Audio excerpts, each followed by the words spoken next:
All right, so welcome everyone. We're so excited that you are here. It's a small group, so hopefully we can get a little bit of engagement in terms of, talking with each other. I think this can maybe be a little more informal of a conversation. But my name's Hannah Ferdywick. I am the Student Assistant Specialist over at Buford Middle School. And I'm presenting with Lakita. I will let her introduce herself. Hello, everyone. I'm Lakita Kelly, and I'm glad that everyone was able to join us tonight. And I am the Student Assistant Specialist over at Charlottesville High School. Just a little bit about myself. I am a native of Charlottesville, and I was fortunate as well to go through Charlottesville City Schools. I went to Johnson, Walker, Buford, and I am a graduate of Charlottesville High School. So it's a pleasure to talk to the Charlottesville City families tonight. I count it a great experience. Yeah, so we, always invite you to turn your screen on if you feel comfortable or if you feel like that's something you can do, but we also recognize it's late in the day. You might need that screen off. That's perfectly fine. And we will be asking questions out. So if you want to answer or ask any questions, during the session, you can just pop them in the chat or unmute yourself, whatever you feel most comfortable with. So with that being said, we'll go ahead and get started, but just a brief overview. We'll just be talking about kind of skills and strategies that, you can practice as an individual, as a parent, as an employee, just as a person living in this world. And then also some strategies that you can use with your families to like we've been talking about, build resilience in the home. So we're going to start with a little activity that Lakita is going to lead just to get to know each other, a little bit.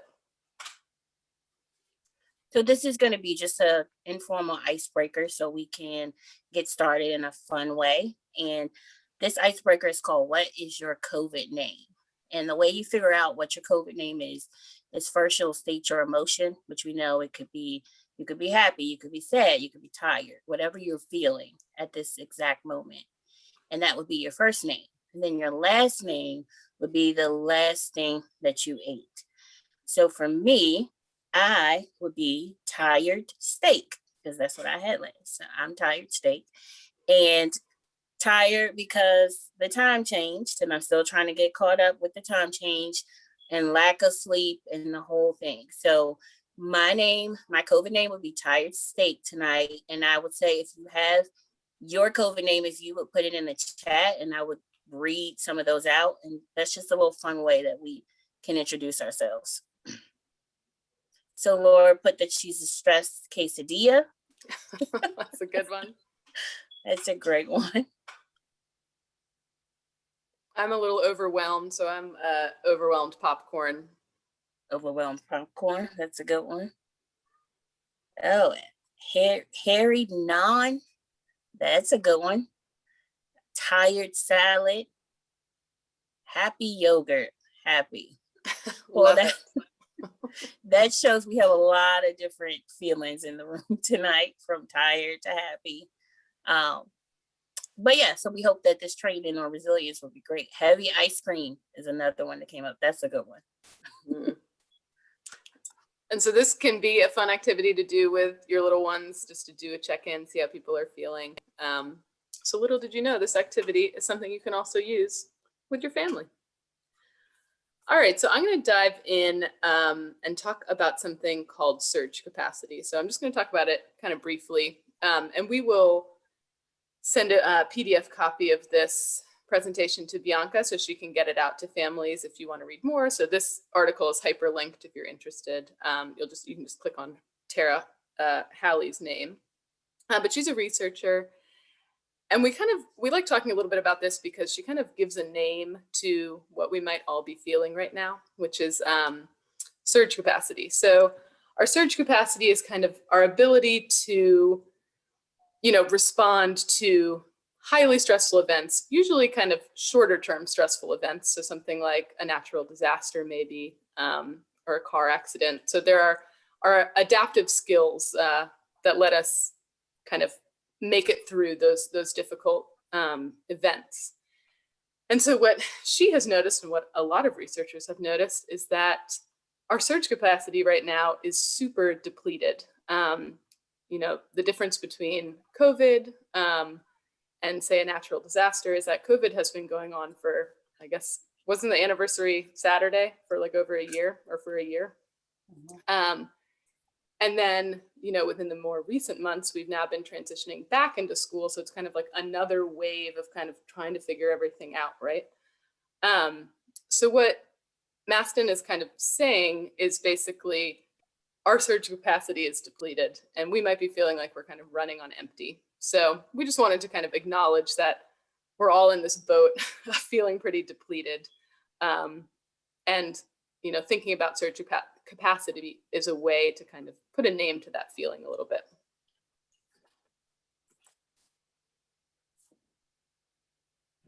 So in this slide, we talk about it's a new year, but we still have some of the same problems from 2020. And just like Hannah alluded to, last year we had, we came up, the pandemic started.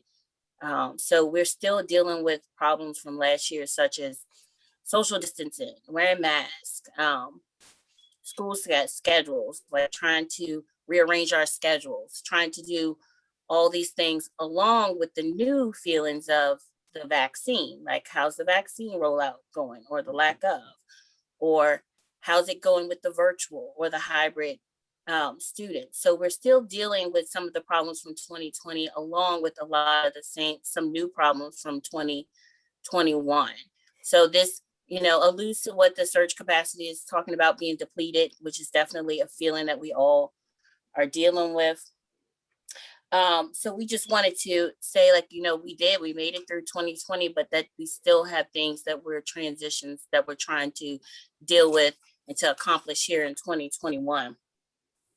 So we wanted to also give just validation to all of us, just knowing that we're in this boat, like Hannah said, together. Like we're all dealing with something, like some struggle from the pandemic, or our environment is going on with us in our lives or in our children's lives. So we want to be able to, have a little bit of empathy for others, knowing that we're all feeling the same way, which could be very stressed at this time.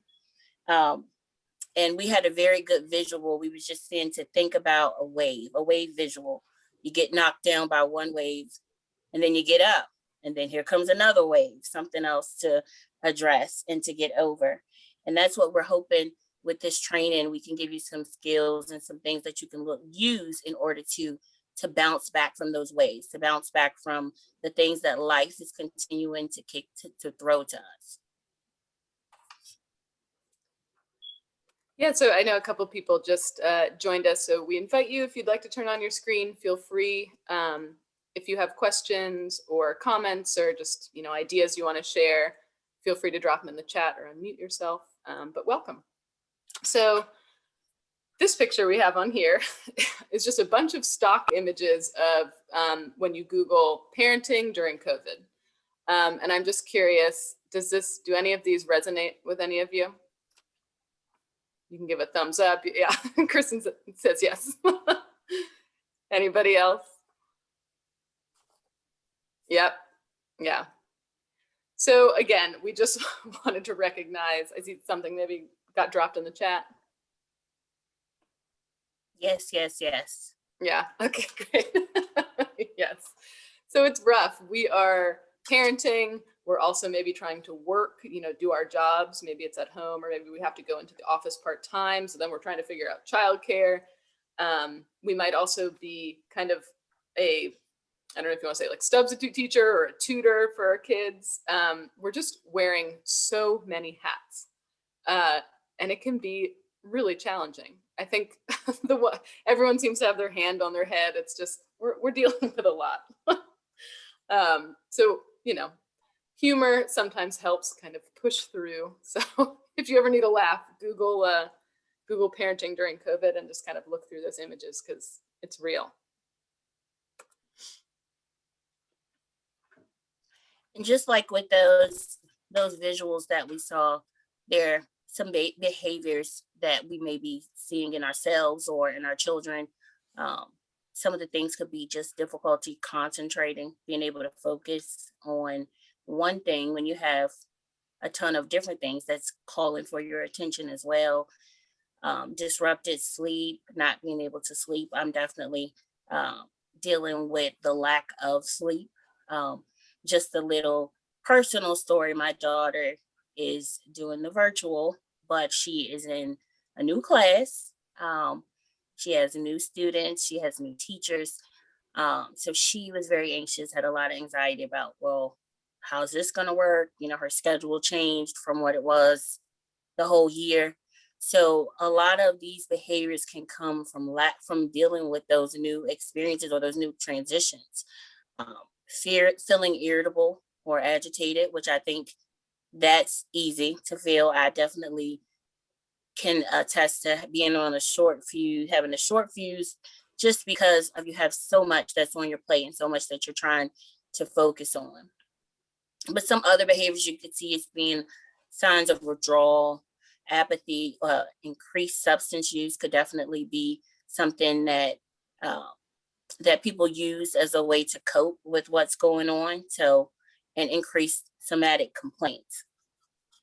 If you have any other behaviors that you can think of that um, you may be seeing due to the things that we're dealing with COVID and the pandemic and the schedules and our life, how it is right now, you can feel free to drop it in the chat. Anything different that you may see on this than what's on this list. Yeah, or anything that you feel like really resonates with you too. If you're like, yes, difficulty concentrating, or I am not sleeping well, or I'm having an extra glass of wine, you know, whatever, feel free to drop it in.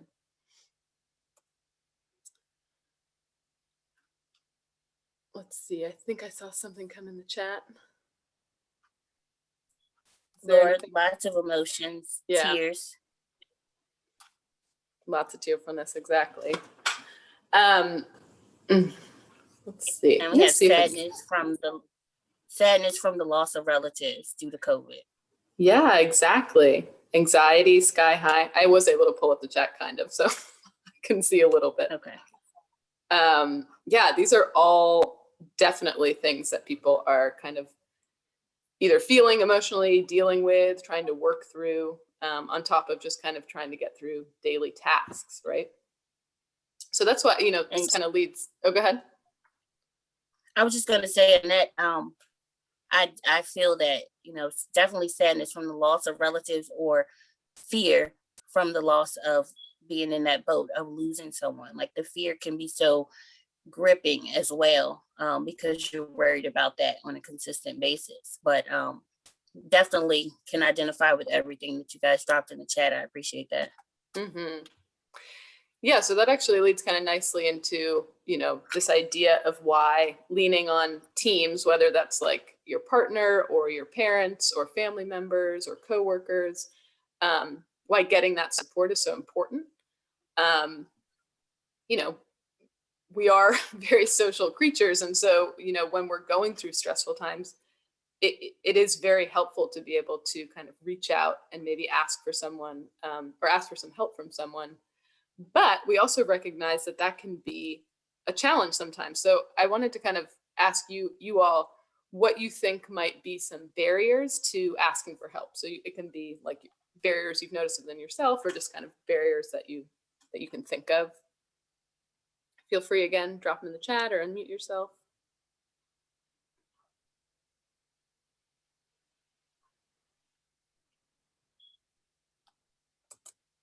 Out of sight, out of mind. Miss McDaniel. Yeah. Or knowing everyone else is struggling. Kristen, both spouses tapped out. Yeah, exactly. It's kind of like, I'm thinking about Annette's first of like, well, if I just like don't deal with it, then I don't like, if I am able to kind of get it out of sight, then I don't have to kind of deal with it head on. Like Laura said, knowing everyone else is struggling, maybe you don't want to, you know, reach out and ask for extra help because that's going to put something onto someone else. Kristen, but yeah, maybe your your main support is also tapped out, right? Great examples. So we have a few more that kind of fit along those that I'll let Nikita kind of touch on. So yes, that was great. Everything you guys put in the chat, and Just a few more, like Hannah said, it would be selfish to take a break from this work or parenting. Just feeling that you have to be full-time working, full-time parent, and you can't take a break. My kids really need me right now. Feeling that the kids' need for you is more important uh, than asking for help or taking a step back. Thinking about how much other people in the world are doing, or others that they're working hard, so I need to keep working hard or pushing through. Things like I'm okay, I'm fine, I'm not even tired. Minimizing uh, your true feelings or how you're really feeling at the time. I'm not doing enough. I got this. I don't need help from anyone. Or people already have a lot to deal with. They don't have time for that. But the reality of these are all reasons or barriers that we put up to say we don't need help when we do. And we need to find a way to seek help, because if we don't seek the help and the support that we need, we're making ourselves suffer, and we're also making our children suffer, because they're going to end up getting the whatever's left of us instead of getting us refreshed or rejuvenated.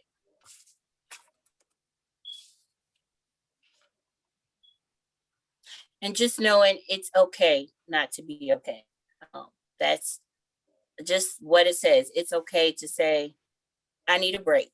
I need a timeout. I've done a lot. I need someone to step in and give me a break, give me some time to de-stress. It's okay to do that. And I think in this picture, it's a really good example of modeling. As you see, the caregiver has on his mask, and then he's going to put on the mask for the child.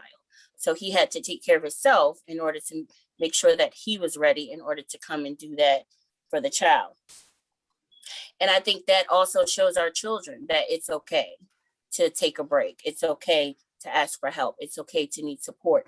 Then they will feel safe in doing the same thing, because this pandemic, this time in life, has not just affected us, but it's affected the children, but the children are watching us. So we're modeling to them the right reactions, the right things to do, and showing that we can be vulnerable, ask for help is going to help them to understand that they can also take a part in feeling the same way. Yes, thank you, Lakita. So we're going to switch gears a little bit, but we really think that part of taking care of yourself is kind of knowing how your body works and knowing how your body responds to stress, particularly how your brain responds to stress. So I'm going to give you a very, very brief, very, very simple understanding of a very complicated organ, which is the brain. So we talk about these brain states, and what we're going to do is kind of look at the different parts of the brain and how they respond to stressful events. So if you look at this red piece at the bottom, that is your brain stem, or your survival brain, and it is wired for safety. So when you're experiencing a threat, or a really stressful situation, this part of the brain can really come online and get you to safety. So you might have heard of the term like fight, flight, or freeze. This part of the brain is responsible for that. So let's say a bear is chasing you. This part of your brain comes online and it's like, I'm going to fight the bear. I'm going to stand really still and hope the bear doesn't see me, or I'm going to run from the bear. So again, that's kind of what this part of the brain is responsible for. And then as you move up the brain, we see the limbic system. This is our emotional kind of center. This is where our emotions like fear, anger, worry, that's where those live. And what we know is that when we're not feeling connected, or when we're feeling highly emotional, it might mean that we're not feeling connected. And so this part of the brain is going to light up. And then the goal is to get safe, or is to get connection, excuse me. And then if you keep moving up, we have the prefrontal cortex. This is our learning brain. So this is, where we focus, where we communicate, where we can learn, be a good student for kiddos, or be a good employee, or be a good a parent. And so what, this is kind of our highest self. So that's the executive functioning part of our brain. And what we are going to do next is talk a little bit about this hand model. So this is a really good tool that you can use to kind of explain what I just was talking about with the brain states to, kids as young as 5, really. So if you want to hold up your hand with me, you can, or you can just watch. But so if you hold up your hand and you kind of look at this part of your thumb and wrist, this is your brain stem. So that's your survival brain, wired for safety. So when you're under threat and this part of your brain is online, your immediate need is safety. And then if you fold your thumb over, this is your limbic system, or that emotional brain. So when you're in this part, you need that connection. And then if you fold your fingers over, starting to kind of look like a brain, this is the neocortex, prefrontal cortex, where you can learn. And basically what Dan Siegel, who's this brilliant neuropsychiatrist, says is that when we are experiencing really, really stressful situations, our lids get flipped and our learning part of the brain totally goes offline. And so we're really only operating in like our emotional brain or our survival brain. And so what we hopefully are able to kind of practice as families, as individuals, are different skills that help get our learning brain back online so that we can have conversations, we can process, we can communicate with each other in like a kind, respectful way. But again, this is just really helpful for kids to be able to kind of say, hey, Mom, my lid's flipped. I need some help maybe getting my learning brain back online. It's also really helpful for partners. I know I'm starting to kind of use this language with my husband of when we're like really irritated with each other. It's just like, my lid's flipped, like, I'll talk to you about this later. So again, it's just kind of a good way to recognize within each other and within ourselves, like, I'm not in the space right now to talk through this problem, problem solve. I need to maybe do some regulating skills before I can get there. So you might then wonder, great, I have all this information, but how am I supposed to know what brain state someone is in? And what we know is that all behavior is communication. And typically those difficult behaviors, so maybe in your kids, it's school avoidance or throwing a temper tantrum, that those types of behaviors are more than likely demonstrating that they might not be feeling safe or connected in the moment. And, right now with all this transition going on, it's likely that they might not be feeling safe and connected. Lakita was talking about her daughter having to switch classes. So that's, totally new group of students, totally new teacher. So in this case, that anxiety might be related to not feeling safe or connected. And, when we know this, it makes it a little easier to respond to needs rather than react to behaviors. So if your little one's throwing a temper tantrum on the floor, instead of just yelling like, stop it, stop, why are you doing this? Maybe recognizing there are some other needs that have to get met first before we can kind of go into talking through why we need to go to school and why we need to finish our homework, that kind of thing. And then lastly, our goal, my goal as a provider, I know your goals as parents, are to keep each other feeling safe and connected so that our little ones can learn. And in addition to that, we also need to be keeping ourselves safe and connected so that we can be there for our kids to help them kind of move through these transitions and move through this, whole unprecedented time, which everyone has said over and over again. But yeah, so hopefully these are kind of a helpful way to understand the brain and how it's responding to something like the stress of a global pandemic.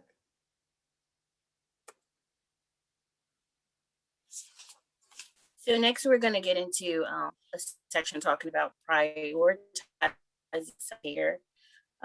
One of the questions you may be asking yourself is, how do we establish safety and connection in these uncertain times?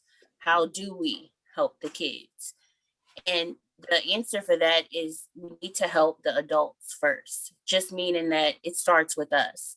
If we're not whole, if we're not if our well-being is not, if we're not well, if we're not mentally well, then we can't give from an empty basket. We have to be able to make sure the adults are prepared in order to help anyone else, especially the children. Um, and it starts with us. It starts with us making sure that we're taking care of ourselves, that we're um, seeing ourselves as a priority worth taking care of, so that we can give back to other people. Um, we can seek support from friends, from families. A lot of it's had to be online and Zoom or 6 feet apart, but we can still seek support from others. Um, and then the other thing, if you look at this list here, it says it's talking about things that you can control in the inside and things that you can't on the outside. And for an example, what resonates with me is when it says how I follow CDC recommendations. I can control that. I can control if I decide to listen to those things or how I choose to handle those things. But what I can't control is how someone else handles that. And if I focus so much of my energy on the things I can't control, then I'm wasting the energy and the control because I can't. So I need to let those things go. Those can be triggers because it can, at this time, we don't need more stress. So we don't want to waste our time focusing or worrying about things we can't control. Another one for me was my own social distancing. Like I had to come up with my own boundaries or the ways that I was going to follow that. I can control that, but I can't control what everyone else is doing. And just think of it, if you can't control what everyone else is doing and you're trying to, that's a lot of added stress that you don't need. So those are just some things. But just knowing that prioritizing your self-care is very important for your own well-being. It doesn't mean that everything's going to magically go away, but it means that you're taking care of yourself and making a conscious effort to do better, as far as knowing that if you are well, then you can help someone else.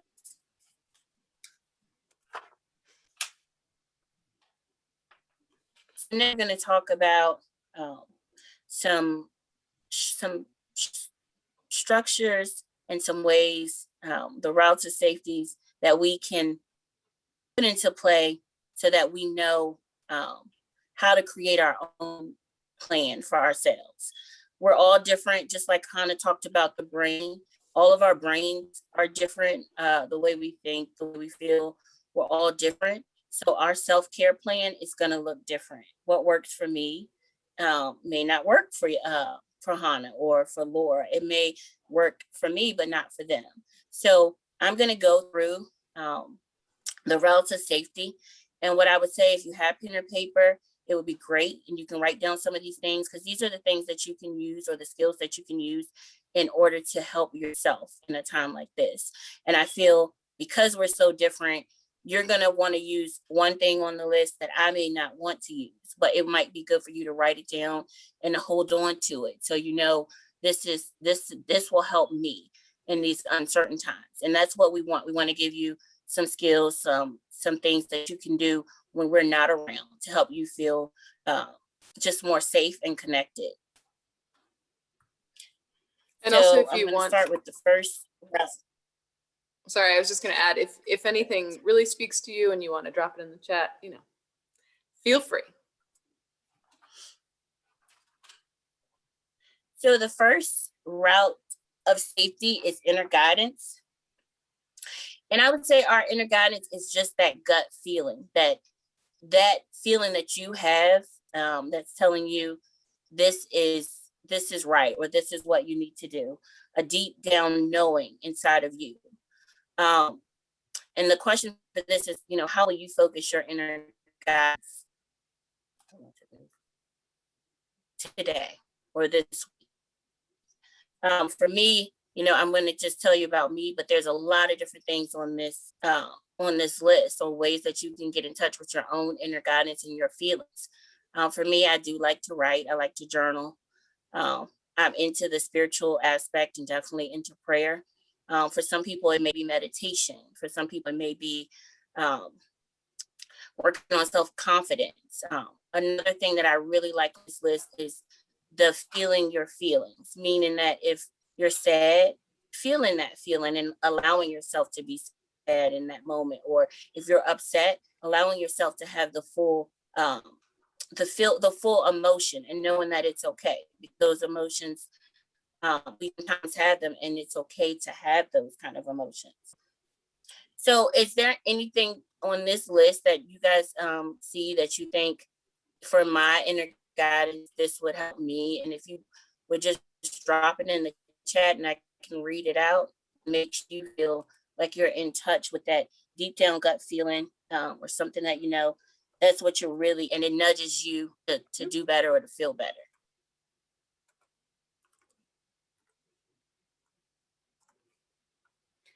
And while people are thinking of those things, we forgot to mention, this is a model that's created by a social worker out of Canada named Jacob Ernst. And if you ever Google his name and routes of safety, like all this stuff comes up, and kind of worksheets around how to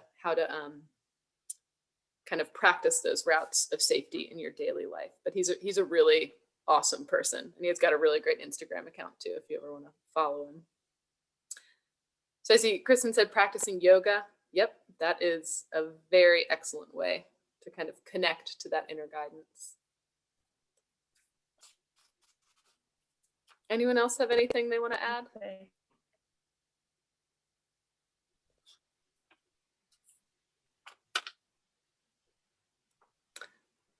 Laura says, trusting my own opinion on safety for my family. Yep. There's a lot of information flying around, and people have different kind of levels of what feels good to them. And so kind of just like Lakita was saying, trusting your gut and what feels good. All right. Sorry, Lakita. I jumped in, hijacked it from you. No, that's great. And Bianca said showing self-compassion by writing notes to myself and leaving them around my place. That's great. Love it. That's a good idea. I haven't thought of that one.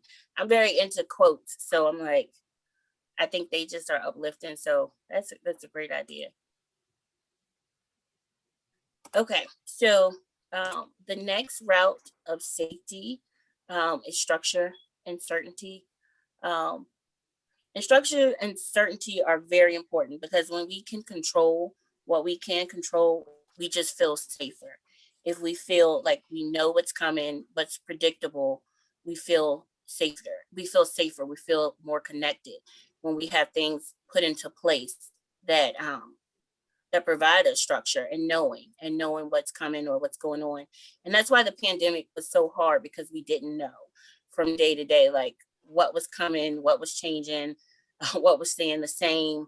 But this is something, another skill. We have a long list here, but there are different things that work for different people.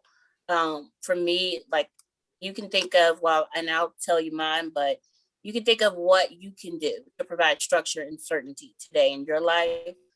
For me, when I was reading this list, I was thinking about savings account, putting more in savings. I think that the pandemic showed you can't go wrong with a savings account, when you don't know, um, you know, what you're gonna need. So I thought about putting more in a savings account. And another thing that gives me structure is writing lists. I love to write lists. Just saying, for my list, I'm going to do this for the house. I'm going to do this for my job. I'm going to do this for my personal, like, and crossing things off the list actually makes me feel like I've structured my day or the things that I have to do. So those are the two things that I would say. I see some in the chat. And Laura put, she makes a lot of to-do lists. If you have any things that you want to use that you do for structure, feel free to drop it into the chat.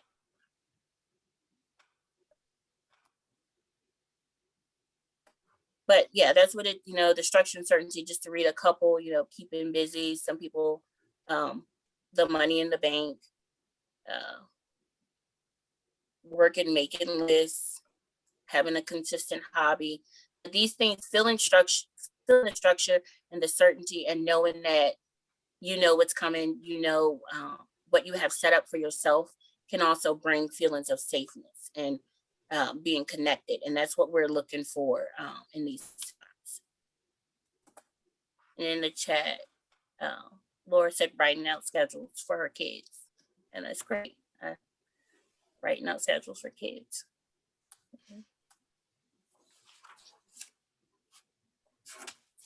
Okay, so moving on to the next route of safety, it's sensory experiences. And, Hannah talked about the brain, and we know that, our brain, has gives us a lot of sensory input. It can either activate or trigger feelings of feeling a threat or feeling unsafe, or it can do the complete opposite and give you a full feeling of safety, a full feeling of being connected. And there's some things that we can use our five senses for to feel those sensory experiences, like things that you touch, things that you taste, things that you smell, that you see, that you hear. Some of these things will help you to feel safe and connected in the time.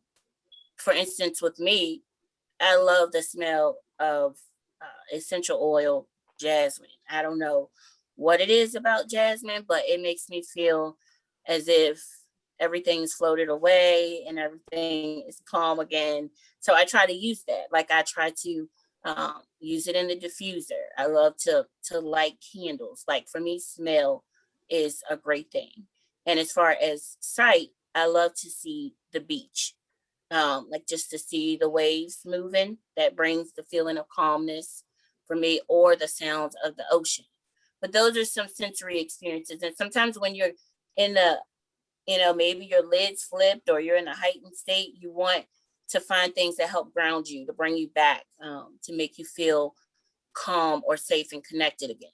And if you have any of those things or anything that resonates with you, feel free to drop it in the chat and let me know, and I'll share it. Or unmute yourself, that'd be great.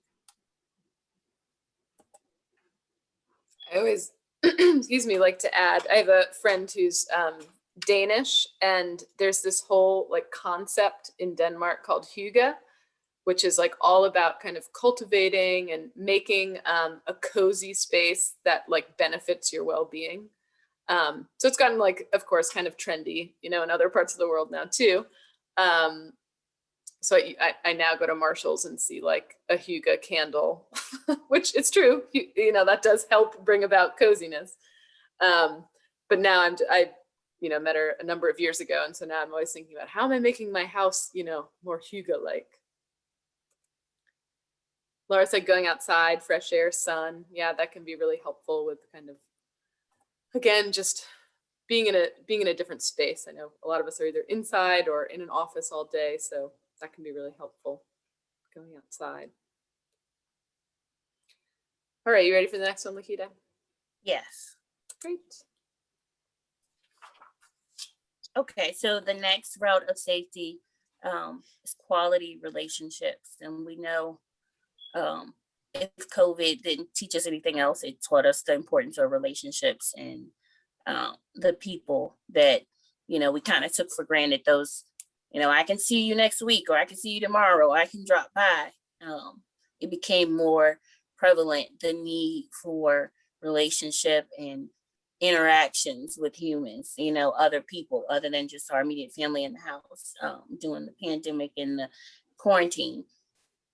So the question is, what relationships support you right now, and how can you connect with these supportive individuals today or this week? And I would say like quality relationships are just very important. If they're friendships, if they're a partner, a spouse, just relationships are important, because like we said, you need support, you need someone to be there for you. And I would say, for example, for me, I have a really good friend who I know I haven't seen during the pandemic, and we just, we would FaceTime or we would do WhatsApp just to keep connected. But since I've been vaccinated, I decided, I usually watch her girls for her so she can go biking.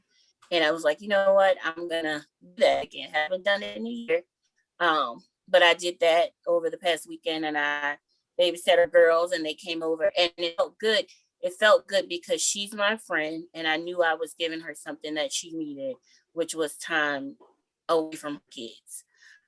So that was giving her uh, the strength to, rejuvenate and be ready to get back on there with the virtual and the working from home. So that was something that I could do. But there's so many things that you can do to give into quality relationships. You can text, you can call, you can FaceTime. But I know right now, like a lot of us have just been doing those things and we're ready for face-to-face contact again. But there's still other things we can do in the virtual world to just show that we value our relationships so that the people that we're interacting with. So if you know of anything like that you do special or that's been uh, a technique that you use during COVID to keep those quality relationships going, feel free to drop it in the chat.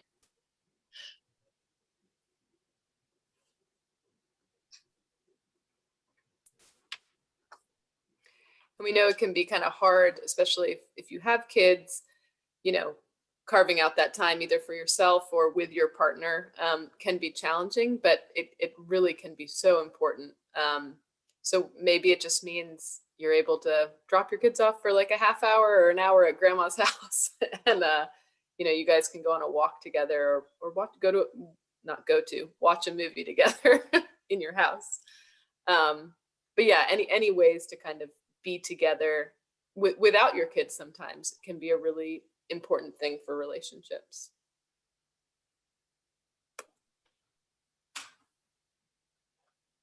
Okay, so the next route of safety is protective measures. What protective measures would make me feel safe right now? And I think that we've all, in some form or fashion, had to figure out protective measures for ourselves in the COVID and the pandemic, and what felt safe. And I think that varies from person to person. I know some people are lightening up a little bit on what they've been doing, and I know some are still staying just as stringent with making sure that they are quarantining. So I think that's all personal preference, but setting your own protective measures and having that control over that could also give you the feeling of feeling safe and connected, seeing that, well, I'm setting this up for my family. Or this is what I'm going to do or what I'm not going to do. Being able to say that you set those boundaries in place, that can make you feel more safe and connected. If there's anything you guys want to add or to the protective measures or what you've done for yourself or for your family to keep to make you feel more safe or protected during this time, feel free to share.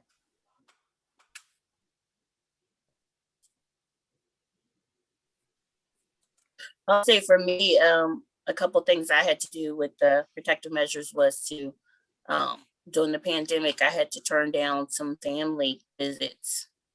Um, and I'm very close to my nieces and nephews, and I had to turn down some visits where they wanted to come over, earlier on, and I had to be like, no, to be safe. And it makes you feel sad, and it definitely makes them, you have to explain, why can't we come? Because they, didn't really understand how severe the pandemic was, but letting them know, like, as soon as we get back to a safe place, we can get together. But that was a protective measure I had to put in place for myself and my own household. And I saw in the chat, Laura said getting lots of masks. Oh, yes. I know with returning back to school, that has been something that's felt really good for me, is to make sure I have masks in my office. If a student needs to come in, if they don't have a mask, like it just, helps kind of ease your mind a little bit. Mm-hmm.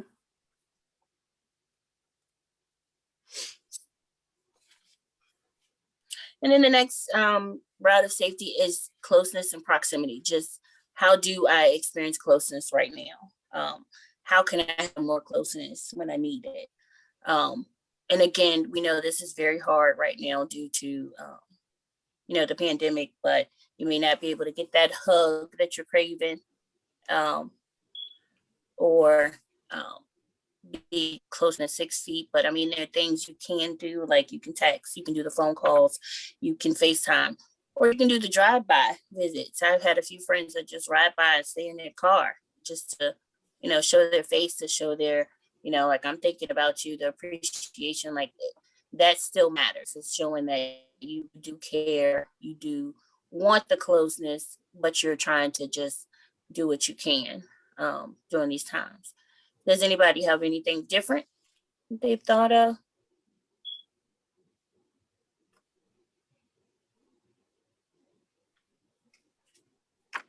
Okay. Okay, so the next route of safety is the private retreat. And when I hear the words private retreat, I just think of quiet time alone in my home. And I have kids. I have a daughter and I have two foster children.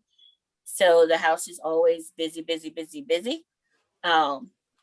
But I think, again, it goes back to saying, am I going to prioritize my self-care? So sometimes, me being an introvert, I have to be like, okay, the kids are taken care of, everybody's gotten their needs met, and now I'm going to go read a book by myself, or I'm going to just go sit in my room and look at the wall. Like, you never know, like, what you need, that alone time. So I think it is important to sometimes, if you've been given of yourself, to find little things that you can do to have that private time. Like, here we have watching a movie, quiet time, watching a movie, being home alone, or pretending you're home alone, doing something independently, going for a walk, just the many things that you can do by yourself. And because you may have been with people for a year, in the house, and not been able to get that alone time. So being able to say, okay, I need this private retreat. How can I get it? And it doesn't have to be, some of us can't go for the whole day. It could be for an hour, a couple hours, just something to rejuvenate yourself, or to give yourself the time that you need alone. And again, if anyone has anything, you can feel free to share. I'll jump into this last route of safety, which is common humanity. And I'll just say, for like the common humanity, it has become even harder with COVID. I think that we all were dealing with so much last year. Yes, the pandemic, but there was racial tension, there was a political a political debate going on about all different topics and things. There was just so many things, and we felt and we seemed like we were very divided. And then having to now say, stay 6 feet, give me 6 feet, don't come too close. I think that made the division feel even stronger. So that's something we can keep in mind. Like, we are all dealing with that lack of connection. So being able to figure out little ways that we can keep common humanity, or just interact with people on a positive way. It used to be like, you go in the grocery store and somebody would just stop and talk to you, but now they're like, oh, I can't, because, she didn't want me to get too close. But just thinking of, everybody's dealing with this division and having to be separated, that just, how far a kind word could go. Like, oh, you look nice today, or just little small things, just saying that, showing people that the love, or the empathy, or the kindness is not all gone. It's just, a great way to continue with common humanity. I have a quick story about my daughter. We were in Sam's Club, and I've been telling her about the 6 feet for forever, but sometimes she listens, sometimes she doesn't. And she wanted to purchase something on her own, and she went in a different line, and she got too close to the lady in front of her, and it was an older lady. And the lady told her, hey, just give me some space, And I had to, and that completely like turned my daughter completely down. Like she was just like, she put the item back. She was like, I'm, I'm done.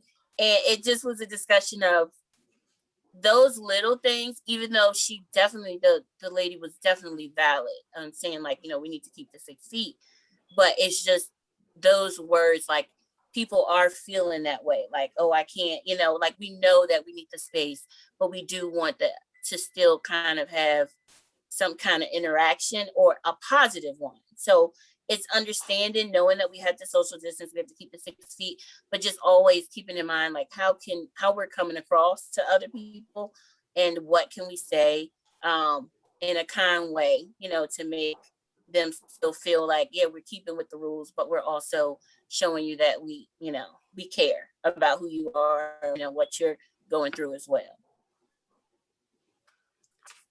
Yeah, go ahead, Kristen.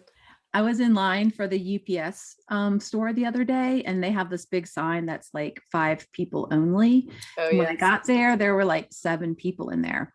So I like waited a little extra for them all to go out. And then when I went up to the front, the woman there was just like so appreciative. She just said, it means the world that you read the sign and just had 5 people in here because they're there all day, I guess. And so it was really nothing for me except 5 more minutes standing there, but it really meant a lot to her. So I appreciated her saying that to me too, because it made me feel good. Right. And it's the little things. Those, I mean, that's a very small thing. Like I've gone in the store, you know, where I'm used to being in the store and someone just coming up to me and talking and me like talking back to them. So now that they can't do that, I've gone in the store and somebody would just say, I like your dress. And I'm just like, through the mask, you said, I like your dress. And I'm like, thank you. You know, like that really, you know, it means a lot. And it's just like, if it made me feel that good, just think of like what you can say or drop to let other people, to make other people feel the exact same feeling. Just being appreciative, because regardless of our differences or what the nation's going through, we do have to find that common humanity, that common place where we can show kindness to each other. And KB put a nod and smiling with your eyes. Exactly. They can't see our mouths. Yes. I've learned to read eyes too. At first I was just like, oh, we can't see. Now I'm like, oh, they're smiling. Because they're eyes, you know, looking at their eyes. So yeah, I feel like that was a new skill. Before going back to school, it was like, I got to practice my like squinty eyes because that really means I'm smiling so that students can see that and feel like connected. It's pretty wild how much, you know, we get just from the space. And so when half of it's covered, it's like, yeah, sometimes that common humanity can feel like it's gone out the window. Mm-hmm. All right. Any other thoughts on it? So that was the last route of safety. Anything people are thinking about? They feel like these are helpful tools just for kind of taking care of yourself. Again, feel free to drop in the chat. You can always unmute.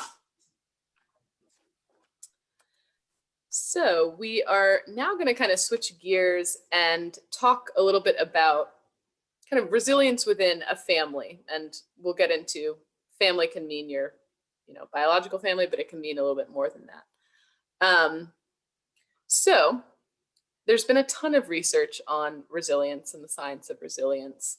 And the wonderful people at the Community Resilience Initiative, which is this great organization out in Walla Walla, Washington, has basically synthesized all that information and put it all together and summarized it into some concrete strategies that people can use just in their daily life, again, to just help build that resilience factor in their own personal life, but also in their family's life.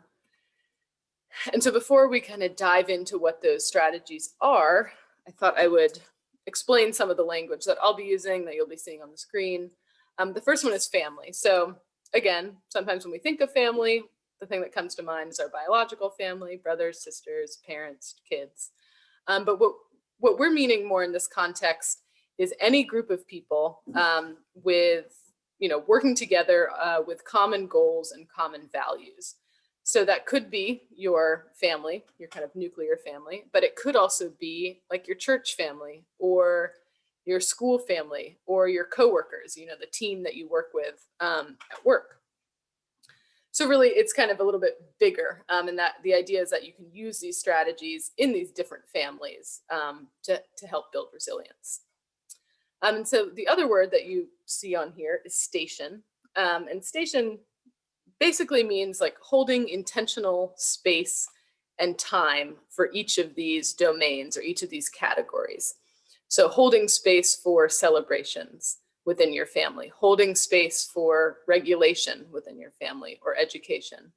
So that's what we mean when we use those words. And essentially what this career model offers is that when we're practicing these strategies, we are kind of building bonds and building connections within that family unit.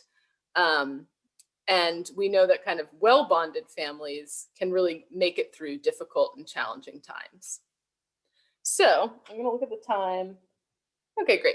I think we should be able to get through all of them, but we're going to start with a really fun one, which is celebration.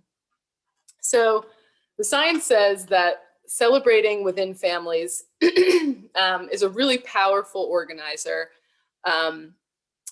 of family life that really provides a lot of stability and also I think a lot of stress relief within families, especially during times of transition or really stressful times.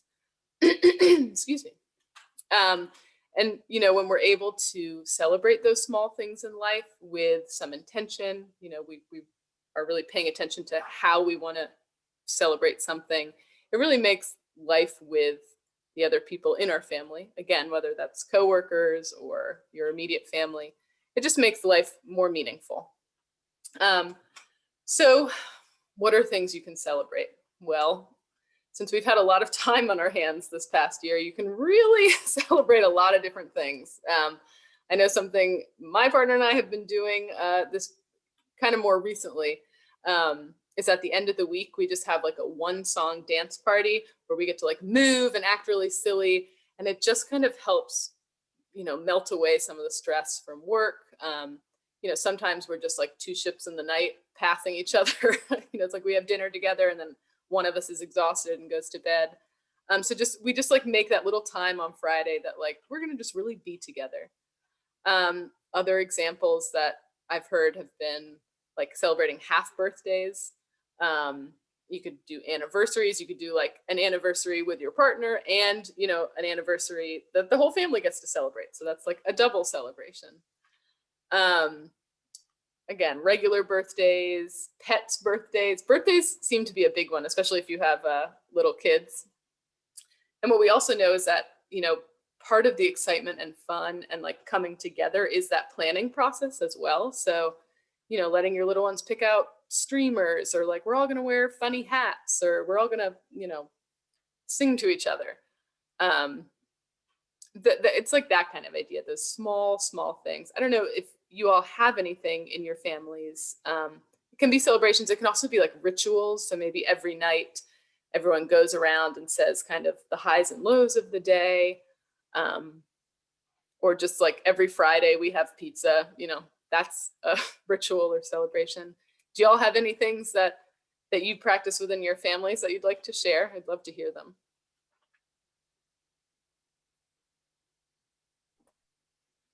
I'll share that we have every Christmas, we have a Christmas called Cousins Christmas. I named it. I set up a tradition.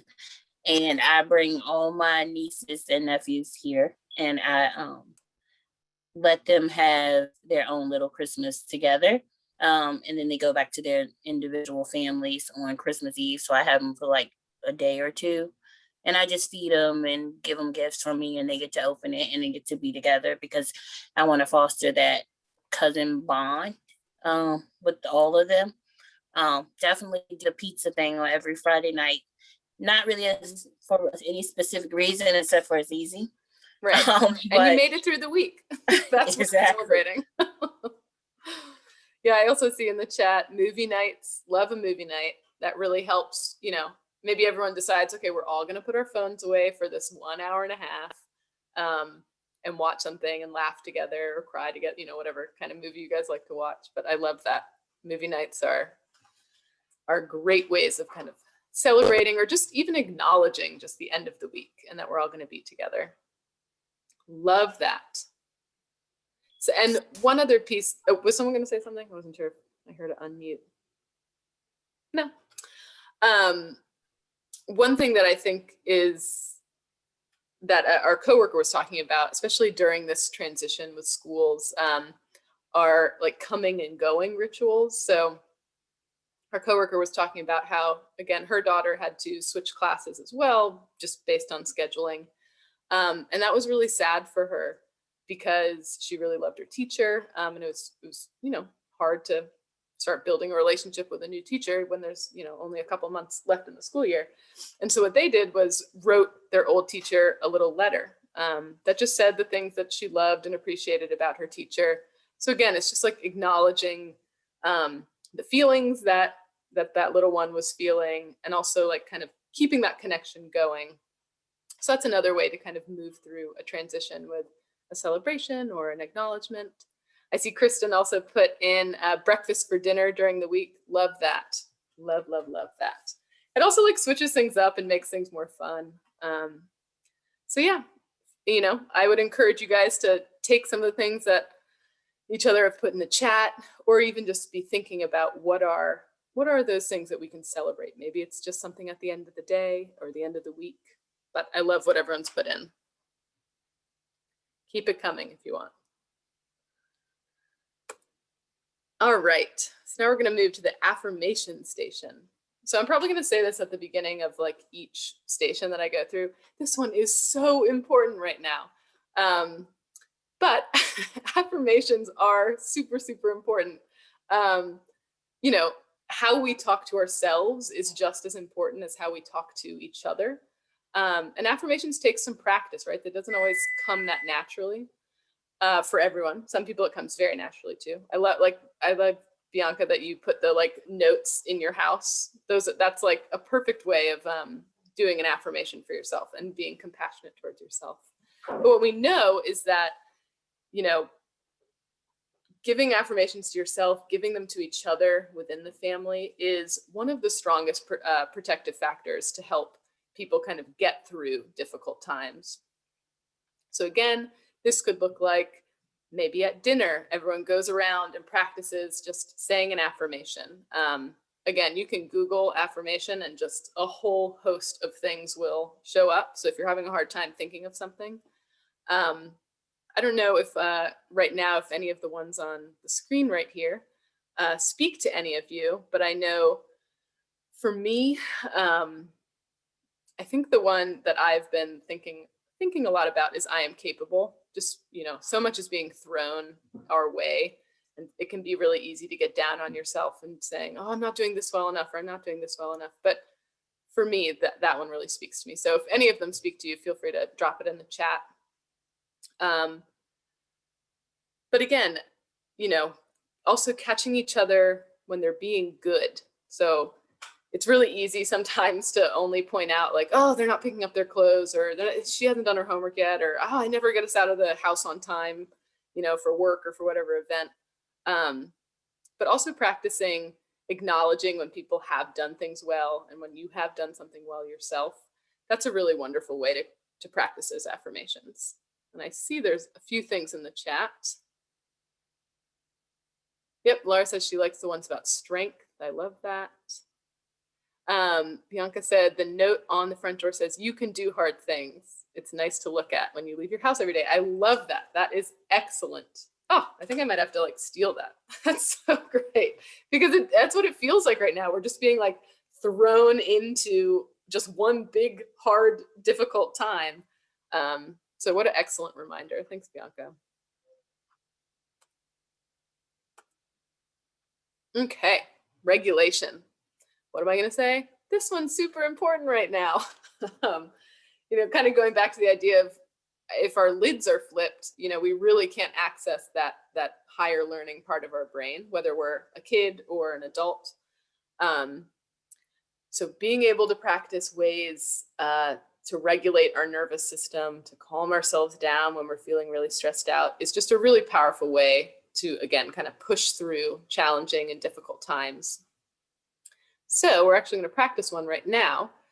This is really great to use with little ones, but also like coworkers. We've done this presentation, and a number of adults who were teachers are like, oh my gosh, this is going to be so great to use in my class for myself and for my students. But we call it Take 5. So I'd love it if everyone practiced with me.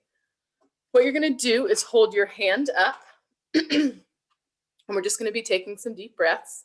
But basically, you're going to be tracing your finger as you're breathing in, and then you trace it back down to your palm as you breathe out. And we're just going to keep doing that for all our fingers. So I'll just kind of guide us through it, but we'll start at the palm and breathe in, and then breathe out. Breathe in,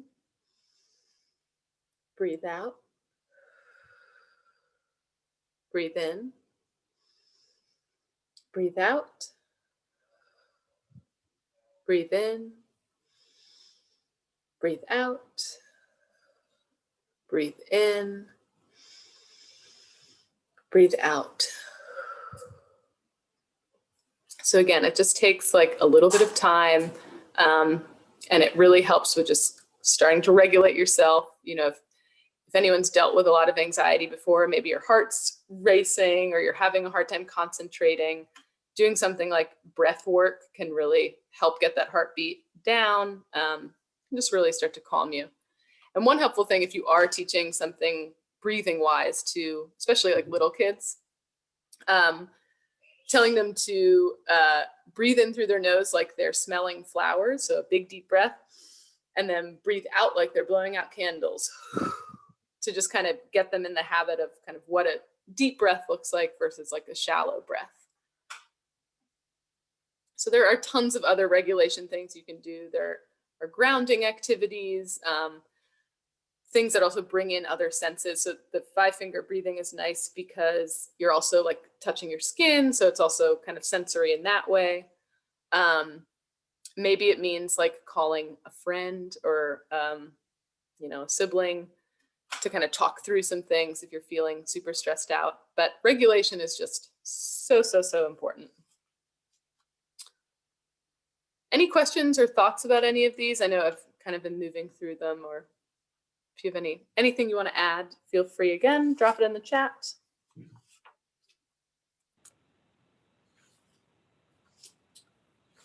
All right, so now on to the expectation. Oh, Kara, I see you're unmuted. I don't know if you wanted to add something or if that was an accident.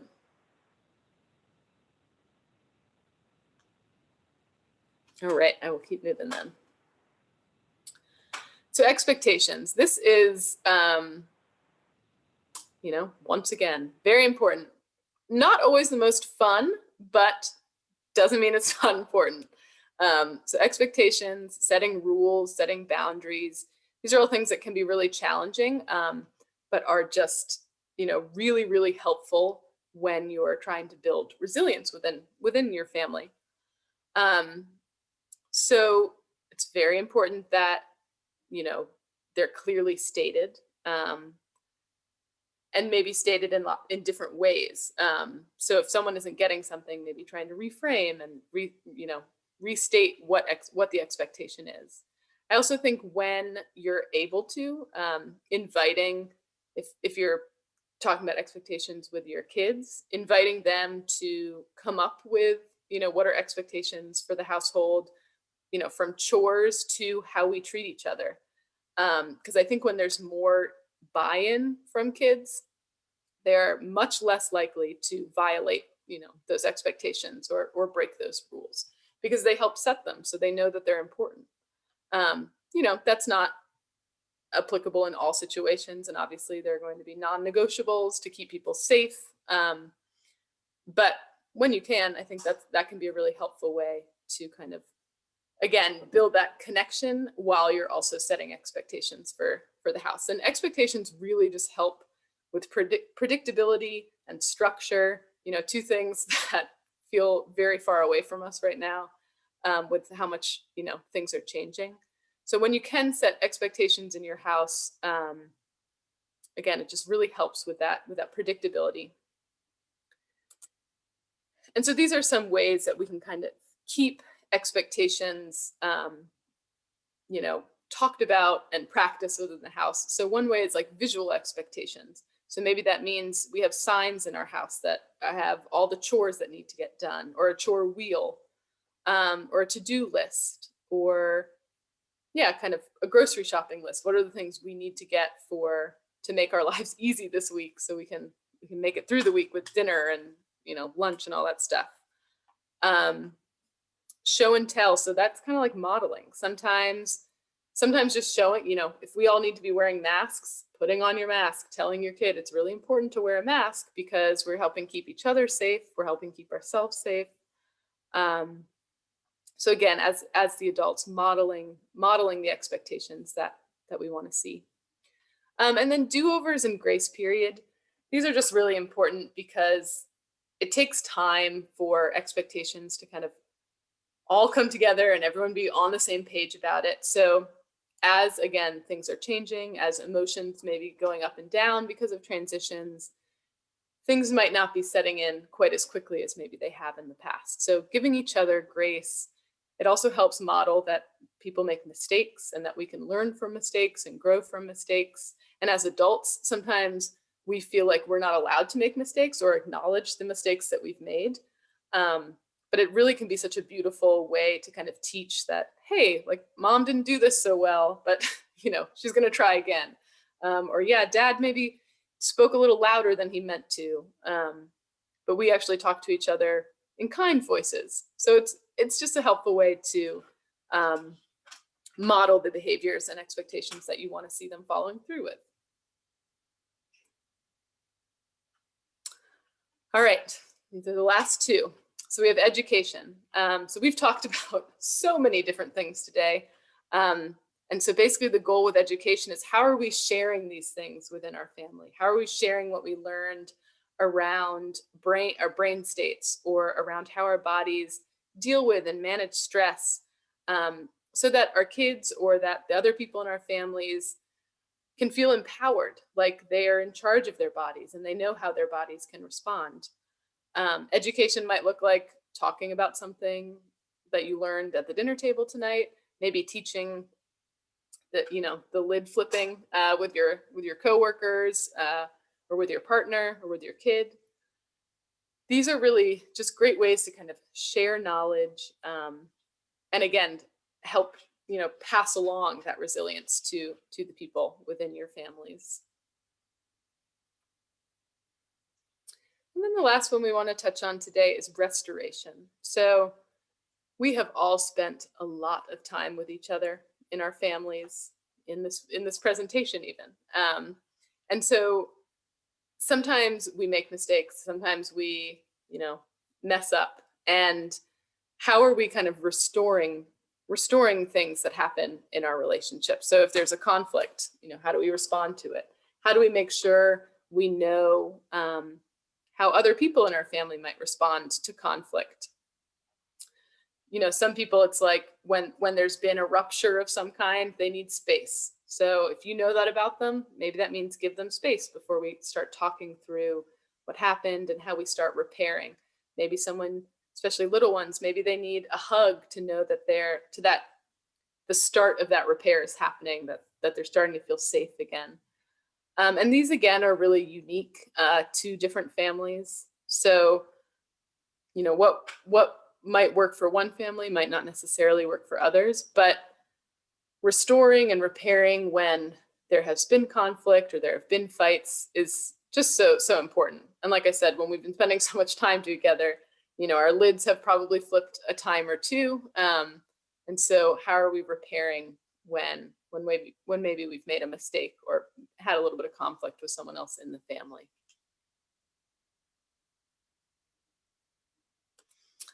So that is all we have for today. We're really just so happy that you guys came and that you were talkative in the chat. We really appreciate it. So just kind of to sum it all up, we really just need safety and connection in order to learn. and that, you know, a well-bonded family can really get through difficult times. And so we hope that some of the strategies that we've talked about today can help you as an individual, as a parent, to kind of help feel safe and connected. And then also that you can work within your families to kind of build resilience so that we can make it through, come out on the other side of this pandemic stronger and more resilient. So again, we really appreciate it. If you have questions, we're happy to stay on for a little while, or if you just want to kind of have a chat, we're happy to do whatever you guys would like.